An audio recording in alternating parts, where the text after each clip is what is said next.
ఆదాయం పెరుగుతుంది అని. కానీ 80% తగ్గిపోయింది ఆదాయం. ప్రభుత్వానికి అంతకుముందు ప్రభుత్వం చేతిలో మద్యం దుకాణాలు ఉన్నప్పుడు కంటే కూడా ప్రైవేట్ మద్యం దుకాణాలు వచ్చాక ఆదాయం పడిపోయింది. ఈ ఆదాయం ఎవరికి డిస్ట్రిబ్యూట్ అయింది? ప్రభుత్వానికి వచ్చే పన్ను ఆదాయం ఆ వ్యాపారస్తులకు వెళ్ళింది. అదే వీళ్ళ కుంభకోణం. కవితదైనా లేకపోతే మాగుంటోళ్ళ అబ్బాయి అయినా ఇట్లాంటివన్నీ కూడా అది కదా ఆ రోజున కేసు. అందువలన ప్రత్యక్షంగా కనబడింది ప్రభుత్వానికి వచ్చే ఆదాయం పడిపోవడం.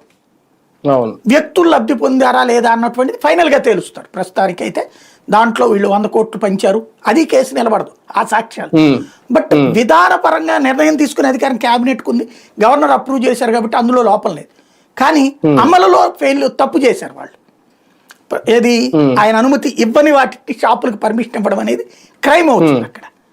అయితే అది అధికార యంత్రాంగానికి శిక్ష పడుతుంది. సీఎంకి పడుతుందా లేదా అంటే సిసోడియాకు పడుతుంది, అతని శాఖ.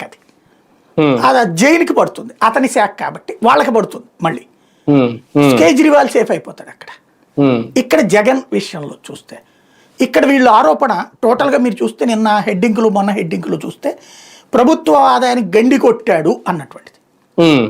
ఇదే రేపు కేసు మొత్తం నీరుగారిపోవడానికి కారణమవుతుంది. ఎందుకని అంటే ప్రభుత్వపు ఆదాయం గతంతో పోల్చుకుంటే పెరిగింది.